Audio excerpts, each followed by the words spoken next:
This is the Dave Pamah Show, a global breakdown of how public systems actually work under pressure and why the same failures show up in different places around the world. I'm Dave Pamah, a retired firefighter, and this is where lived experience meets systems reality. Today, I want to talk about something deeply uncomfortable: the death of Professor Jason Arday. I want to be very careful about how I do that, because this isn't an episode about deciding whether every allegation made against Jason Arday was true or false. This isn't an episode about pretending that academic standards don't matter. I mean, they do. If allegations are made about plagiarism, qualifications, professional claims or academic conduct, these allegations deserve proper investigations. Evidence matters, due process matters, accountability matters. But there is another question we need to ask. What happens when accountability stops being a process and becomes a public spectacle? What happens when a human being stops being treated as a person and starts being treated as content?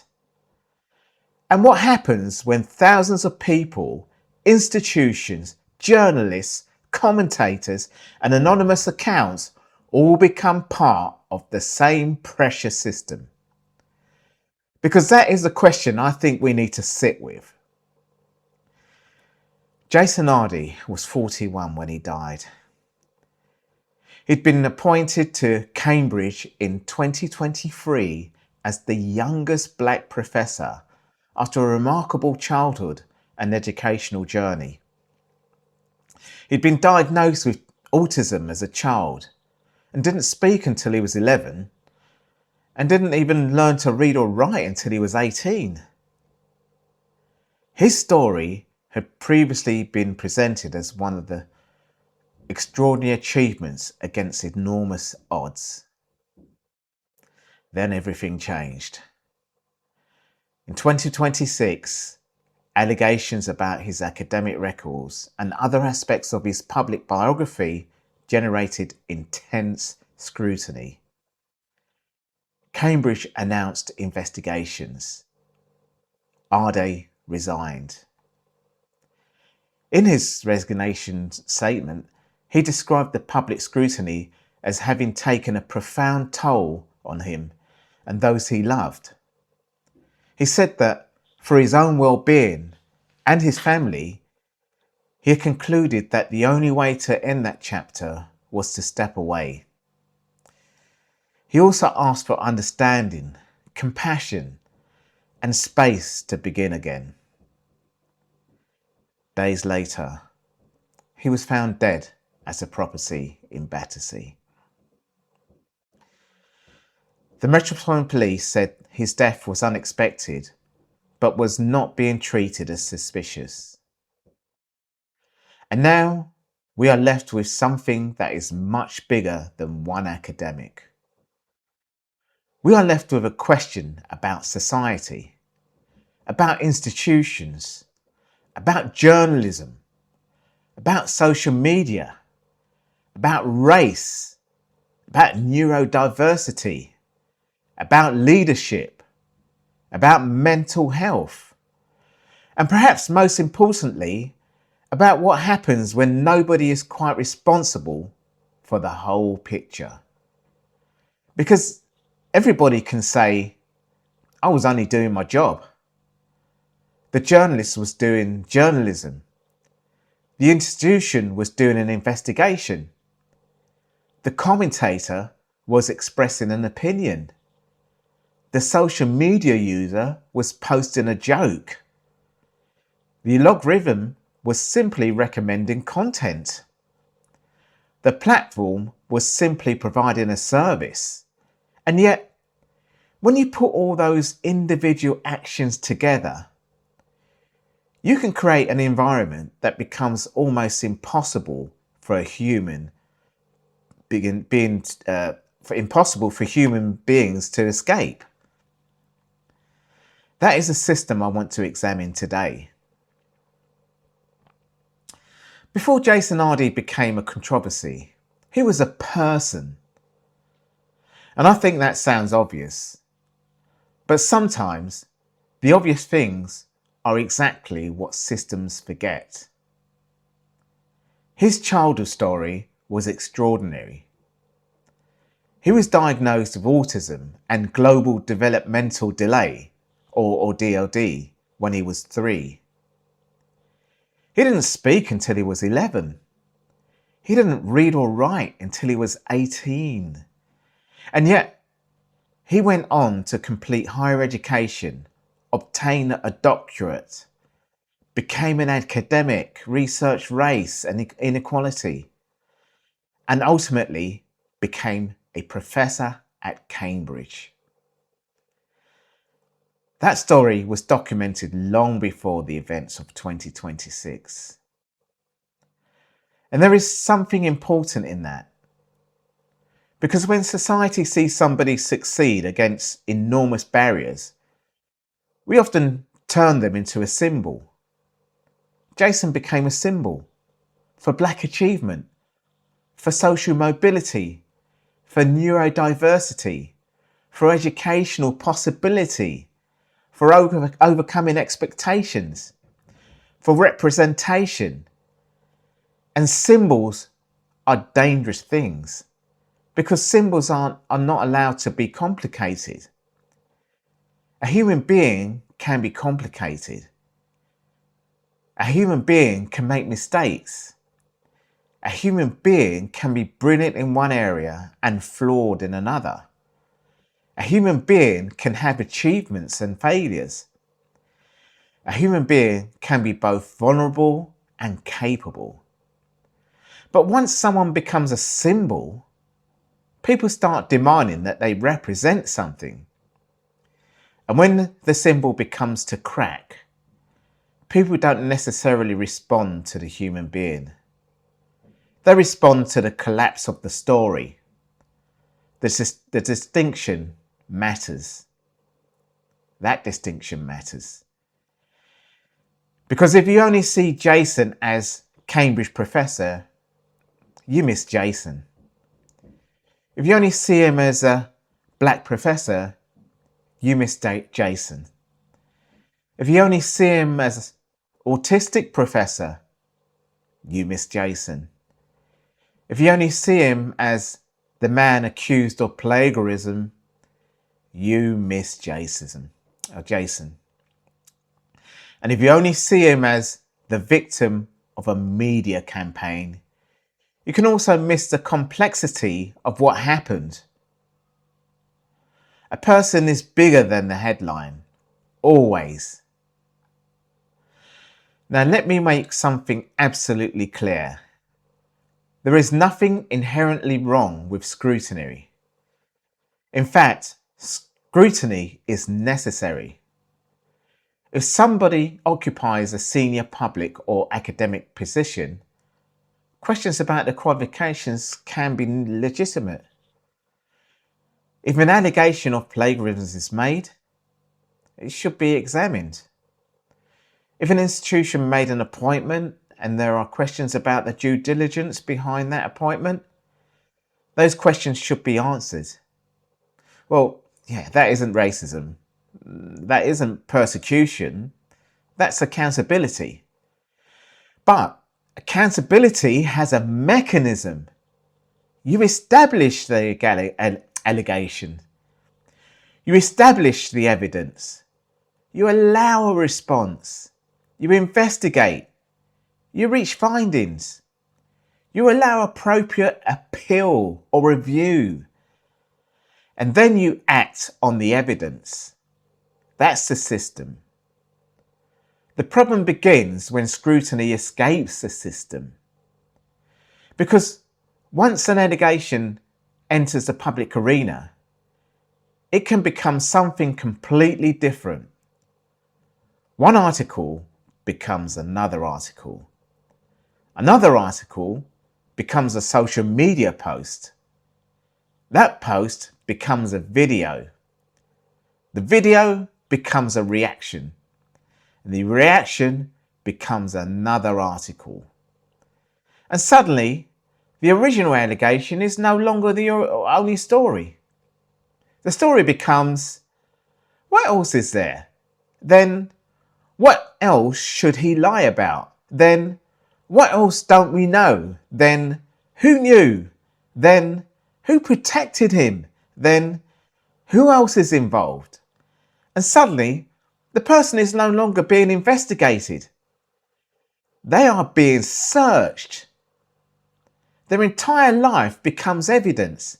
Their childhood, their family, their career, their relationships, their old interviews, their photographs, their claims, their mistakes, their personality, their mental health. Everything becomes searchable materials. And this is where I think we need to understand the difference between investigation and digital punishment. An investigation has an endpoint. Digital punishment don't.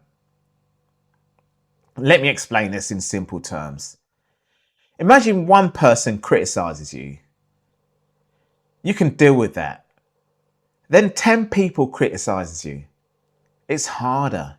100 people, harder still. Now imagine thousands.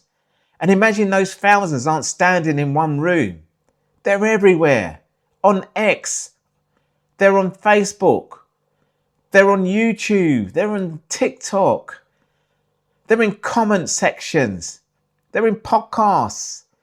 They're in newspapers. They're in private WhatsApp groups. They're in Reddit threads. They're in reaction videos. And every time somebody searches your name, the system presents them with one more material about you. That's not simply criticism.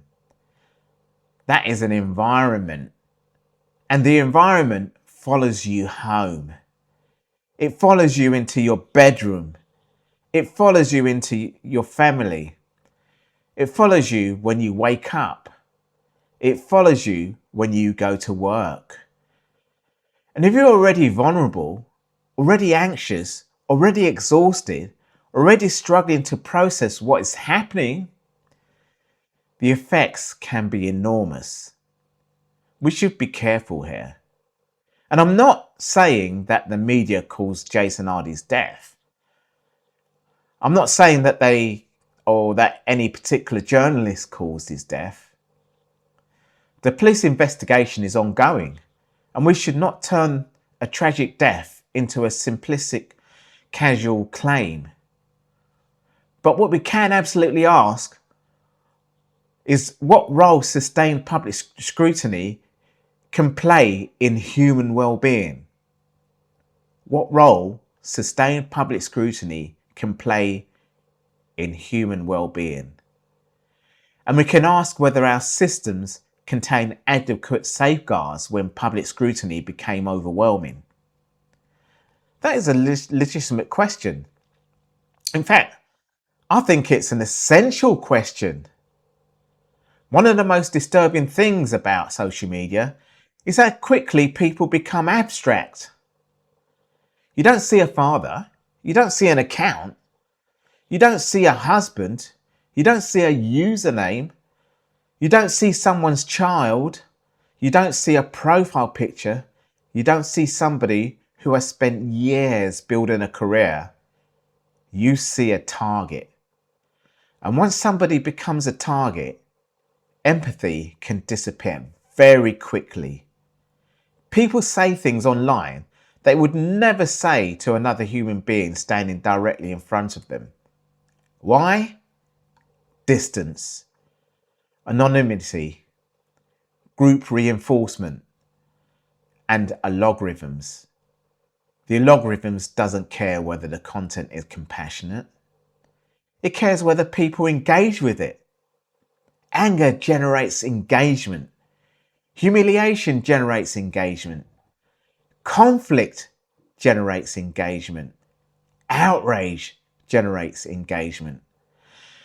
And so the most inflammatory version of a story can become the most visible version of the story. That creates a feedback loop.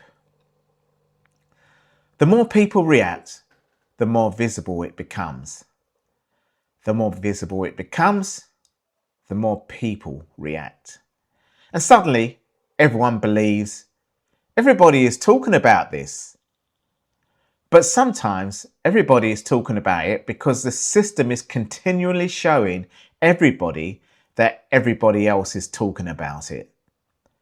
That is an important distinction. Now, let's talk about the media. Again, this isn't about saying journalism shouldn't investigate. Investigative journalism can be incredibly important. It can expose corruption. It can expose institutional failure. It can uncover abuse. It can protect the public. It can hold powerful organisations to account. As somebody who spent decades working in the emergency services, I understand the importance of accountability. When something goes wrong, you investigate it. You don't just say, "Oh, never mind." You find out why. But there is a difference between exposing something that matters and continuing to feed a story because the audience wants more. And this is where the economics of modern media becomes important. Attention has value. Clicks have value. Views have value. Shares have value. Advertising has value. Subscriptions has value. And controversy generates attention. So the question becomes, where is the line? How much coverage is enough? When does legitimate public interest become voyeurism? When does scrutiny become humiliation? When does reporting become repetition? And who decides? Because the answer cannot be the audience decides. The audience doesn't have to live the consequences. The journalist may publish. The editor may approve. The reader may click. The platform may distribute. The commentator may react. And the person at the centre of it all has to live inside the consequences. That is an imbalance of power. And then we have institutions, universities, employers, professional bodies, public organisations. These organisations have something social media doesn't have: a duty of care, a process, and responsibility. If an institution receives serious allegations about somebody, it needs to investigate. But it also needs to understand the human consequences of that investigation. You can investigate somebody without abandoning them. You can maintain standards without stripping someone of dignity. You can say, "We take these allegations seriously," without saying, "You are already guilty." And you can support somebody's well-being without prejudging the outcome. Those things are not mutually exclusive. In fact, they should be part of competent leadership. Think about it from a firefighter's perspective. If you arrive at an incident and somebody is trapped inside a building, you don't say, "Well, they shouldn't have been there. They shouldn't have been in there." You deal with the immediate risk first. Then you investigate why the incident happened. You don't confuse emergency care with accountability. They're separate functions. And I think institutions sometimes need to remember that. When I was a firefighter, one thing you learn very quickly is that an incident is rarely caused by one thing. A fire might start because of an electrical fault, but the consequences might be made worse by poor maintenance, poor compartmentation, a blocked escape route, a failed alarm, a missing sprinkler, poor communication, delayed information, human error. You don't look at one factor and say, that's the whole story. You look at the system. That is how I approach this. Not who's the villain then, but what combination of conditions produce this outcome? That's a very different question. And it is one we should be asking here. What happens to the individual? What did the institution know? What did it not know? What did the media know? What did they publish? What did social media amplify? What did ordinary people add? What support existed? And where were the points at which somebody could have said, enough, we need to step back? That is systems thinking. Now, we have to talk about race, because pretending race is irrelevant would be dishonest. Jason Arday's entire academic career was connected to research on race, inequality, and representation. He was also a black man who became a highly visible black professor at Cambridge. His appointment mattered symbolically to many people. And his own previous writing and interviews discussed racial inequality and the experience of black academic. In 2023, he had an interview with The Guardian, which included his concerns that aspects of his neurodiversion could be weaponized against him, and that black academics could feel they have to prove their competence. So when we talk about scrutiny, we need to talk about or ask another question. Who exactly the same scrutiny have happened to somebody else, or would exactly the same scrutiny have happened to somebody else? That question should not be answered through assumption. It should be investigated through evidence. Compare coverage, compare language, compare headlines, compare volume, compare treatment of mistakes, compare how institutions respond, compare the treatment of vulnerability, compare what happens when a white person makes an error against what happens when a black person makes an error.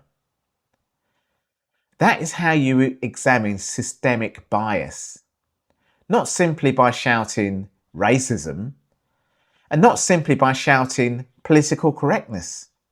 You gather evidence, you compare patterns, and you ask uncomfortable questions. That is a more serious conversation. There is another layer here: neurodiversity. Jason had spoken publicly about being autistic. And in his earlier interviews, he described a lifetime of adapting himself to environments that were not necessarily designed around him. This matters because society often misunderstands resilience. We love resilient people. We celebrate them. We put them on posters. We tell their stories. You can overcome anything. But there is a dark side to resilience.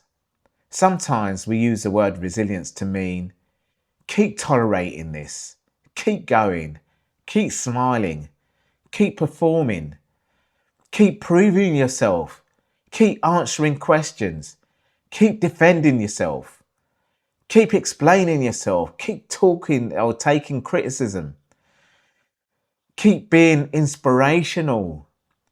But eventually, a person may simply be exhausted. And that doesn't mean they're weak. It means they're human. One of the messages in the statement from Black Minds Matter UK is that black people should not have to become resilient to racism simply to navigate everyday life. That idea deserves wider considerations because the same principle applies beyond race. Disabled people shouldn't have to become resilient to inaccessible systems. Children shouldn't have to become resilient to bullying. Workers shouldn't have to become resilient to toxic workplaces.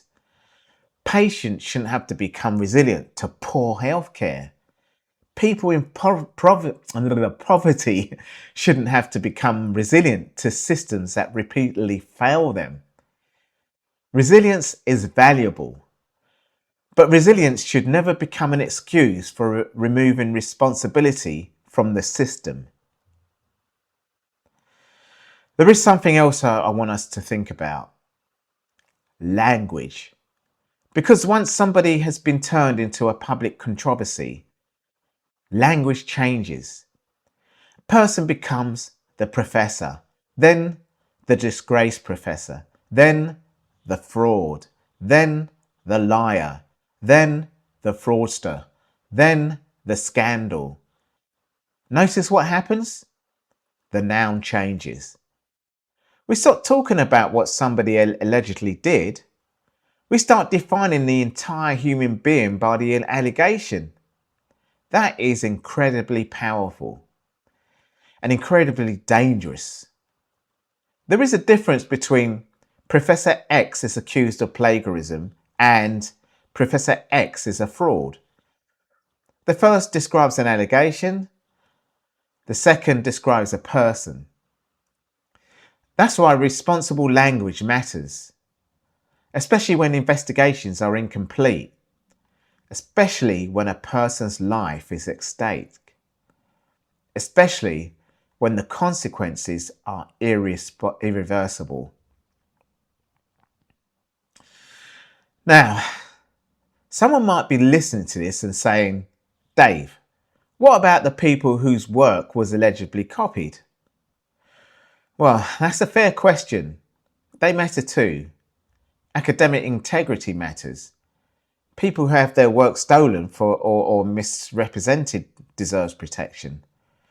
If someone has genuinely been plagiarized, that should not be dismissed because the accused person later died. Nor should legitimate questions about institutional due diligence disappear. We can hold two thoughts at the same time. We can say, investigate allegations properly and don't dehumanize the person being investigated. Those are not contradictory. In fact, that's what mature systems are supposed to do. Justice is not supposed to depend on whether we like the person involved.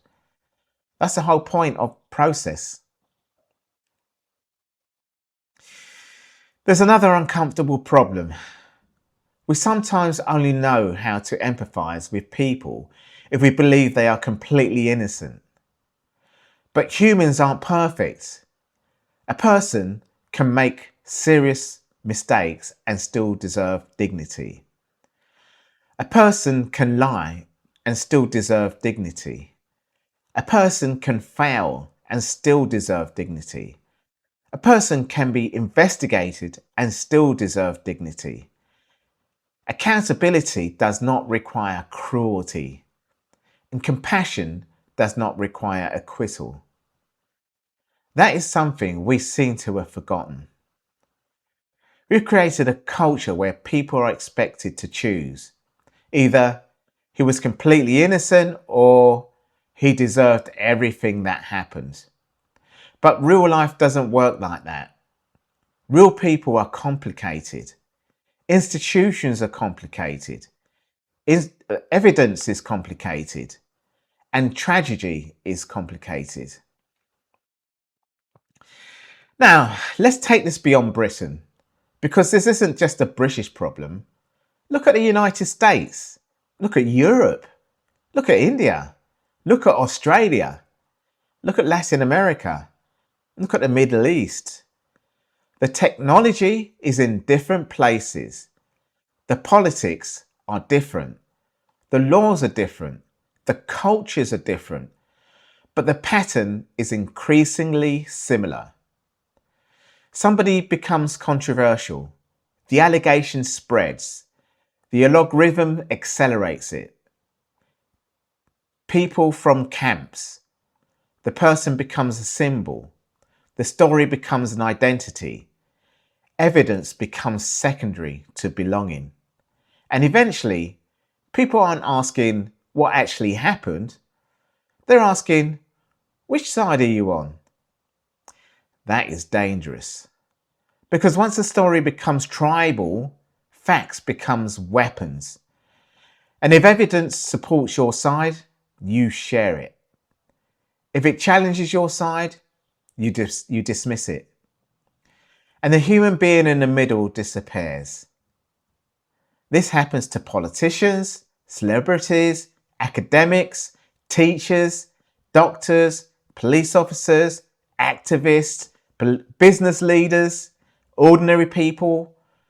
One badly interpreted video can change someone's life. One accusation can travel around the world before the person has even had a chance to respond. And the correction really travels as far. That's the asymmetry. Think about this. A headline says, person accused of X. Millions see it. 3 weeks later, investigation finds insufficient evidence. How many people see the second headline? Usually fewer. And even when they do, the original association remains. That's because human memory isn't a legal database. We remember the emotional impression. We remember, didn't they do that thing? And that's how reputational damage can become permanent. The internet has a memory that humans don't control. You can delete and tweet. Someone screenshotted it. You can delete the article. Someone archived it. You can apologize. The video remains. You can correct the headline. The old headline remains in someone's mind. So we've created a society where reputational punishment can become effectively permanent. But our accountability system haven't caught up with that reality. And then there's the ordinary person. The person who says, I'm only joking. It's only commentating. It's just social media. They're famous. They'll be fine. That's where personal responsibility comes in. You don't need to be a journalist to contribute to a pile-on. You don't need 1 million followers. You only need to add one more comment, one more insult, one more meme, one more joke, one more repost. And you might think, my contribution is tiny, but millions of contributions can become a massive pressure system. That's how crowds work.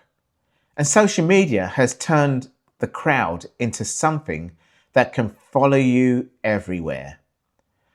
So I would encourage people to stop before they press share. Ask yourself, do I know this is true? Am I adding information?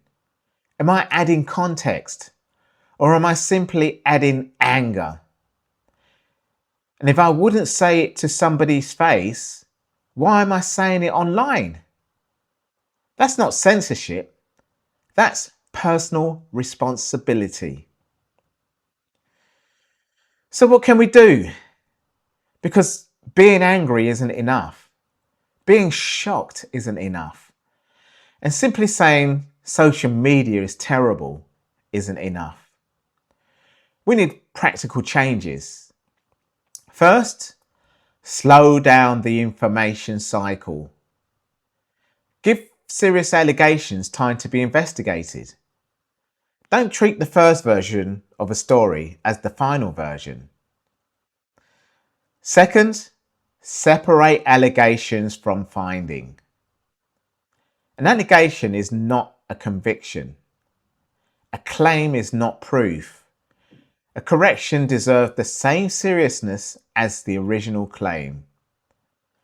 Third, strengthen institutional support. If an employee becomes a subject of serious public allegations, institutions need clear procedures for both investigation and well-being. Fourth, improve media accountability. Editors and publishers should continually ask what is generally in the public interest and what is simply interesting to the public. Those are not the same thing. Fifth, make platforms more accountable for amplification. The issue isn't simply what somebody posts. It's what systems repeatedly recommend. Sixth, teach digital citizenship. Children should be taught that a person on a screen is still a person, and adults need that education too. Seventh, protect vulnerable people. If somebody is autistic, disabled, experiencing mental health difficulties or otherwise vulnerable, that doesn't mean they should be exempt from accountability. But it does mean systems should think carefully about how the process affects them. That is basic humanity. I spent a large part of my life dealing with emergencies. And one of those lessons emergency services teach you is this: when pressure increases, procedure matters more, not less. When everyone is shouting, communication matters more. When information is incomplete, assumption becomes dangerous. When people panic, leadership matters. And when something goes wrong, you don't just look for someone to blame. You ask, what failed? That's the mindset I bring to this conversation. Because if we only make Jason Arday into a story about an individual, we miss the bigger lesson. The bigger lesson is about the environment that allowed the story to escalate, the environment that rewarded outrage, the environment in which institutional process and public commentary collided, the environment in which thousands of strangers felt entitled to pass judgment on the entire life of a person they had never met, and the environment in which the distinction between accountability and humiliation became increasingly blurred. That is the system. Leadership isn't about being the loudest person in the room. It's about creating conditions in which people can tell the truth. Imagine a good leader in this situation. They don't say, protect the reputation at all costs. They don't say, destroy the person. They say, we will establish the facts. We will follow due process. We will support everyone involved. We will communicate carefully. And we will not allow public pressure to replace evidence. That's leadership. And it applies far beyond universities. It applies to hospitals, police forces, fire service, schools, councils, charities, business, government departments, everywhere. Because every organisation eventually faces a moment when reputation and reality collides. The test of leadership is what happens next. And then there's the family. This is the part I think society forgets. When we consume scandal, we consume it as entertainment or information, but someone's family lives with it. Children live with it. Parents live with it. Partners live with it. Friends live with it. Imagine waking up every morning and seeing your loved one's name trending. Imagine opening your phone and seeing strangers discussing the most intimate aspect of their life. Imagine reading jokes about someone you love. Imagine watching people who have never met them confidently explain what kind of person they were. That's not abstract. That's human. And whatever conclusions are eventually reached about the allegations surrounding Jason Arday, his family now have to live with the loss of a husband, father, son, and loved one. That should be enough to remind us that there is a human being behind every headline. I think we sometimes confuse courage with confrontation, but perhaps we need another kind. The courage to say, I don't know. The courage to wait. The courage to say, that allegations needs investigation. The courage to say, that joke is not funny. The courage to challenge racism when it happens. The courage to challenge unfairness even when the person being criticised isn't popular. And the courage to defend due process even when you dislike the person involved. That's real courage. Because systems don't become fair by protecting people we like. They become fair by protecting principles. And this is where I want to be particularly careful. Jason Arday's death should not become another opportunity for people to attack one another. It shouldn't become, look what the right did, or look what the left did, or look what the media did, or look what black activists did, or look what Cambridge did.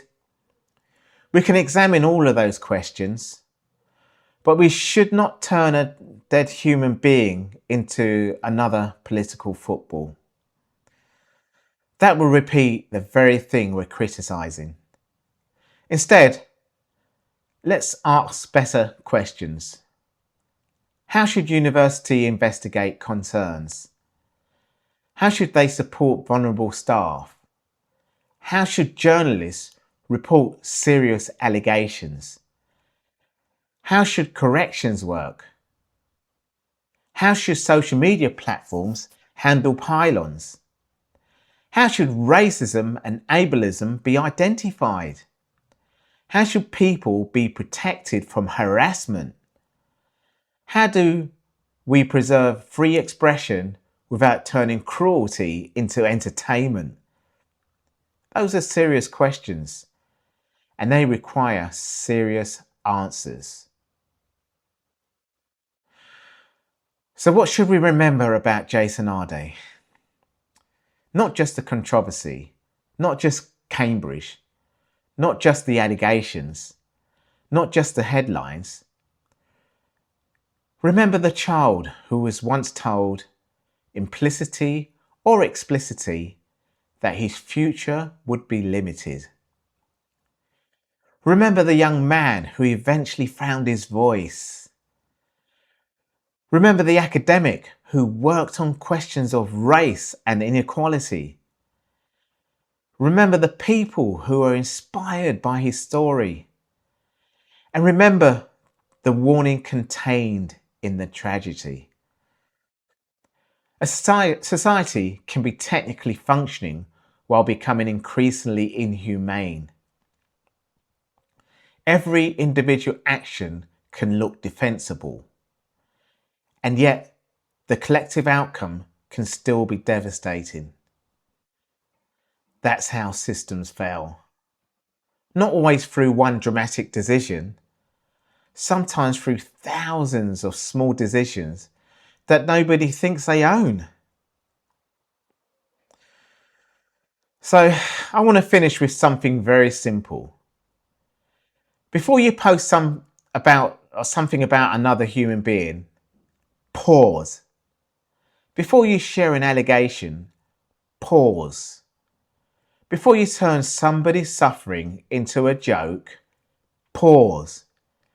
Before you decide that someone deserves to be destroyed, pause. Because you don't know what's happening behind their front door. You don't know what their family is dealing with. You don't know what their mental health looks like. You don't know what they've been through. And you don't know how many times they've already heard the same criticism. And you certainly don't know what the cumulative weight of thousands of strangers saying the same thing might feel like. None of that means people shouldn't be held accountable. It means accountability must remain human. And perhaps that's the lesson. We don't need less truth. We need better truth. We don't need less scrutiny. We need responsible scrutiny. We don't need less accountability. We need accountability without dehumanization. Because once we remove someone's humanity, almost anything becomes easier to justify. And that should concern every one of us. Not just black people, not just autistic people, not just academics, not just journalists, everyone. Because today's target can become tomorrow's target. And the system we tolerate when they're used against somebody else are the systems we may one day find being used against us. That's why this matters. Jason Arday's death should not simply produce another cycle of outrage. It should produce reflection. It should make institutions look at themselves. It should make journalism look at themselves. It should make social media companies look at their systems. It should make each of us look at the way we participate in public life.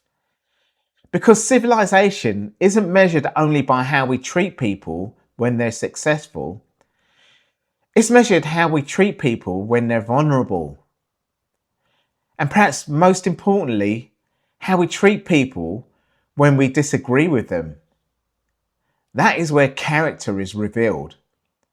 That is where leadership is tested. And that is where systems either protect human dignity or lose sight of it. Professor Jason Arday was a human being before he became a headline. And whatever the eventual findings about the allegations surrounding his career, we should be capable of holding truth, accountability, compassion, and dignity in the same conversation. We don't have to choose between standards and humanity. We should demand both. And if there's one thing I would like to take away from this episode, it's this. Don't become part of the machine simply because the machine is moving. Stop, think, check, question. And remember, there is a person on the other side of the screen.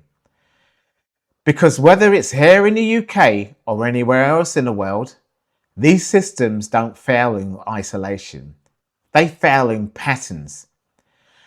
And once you understand the pattern, you start to see it everywhere. This is the Dave Pamah Show.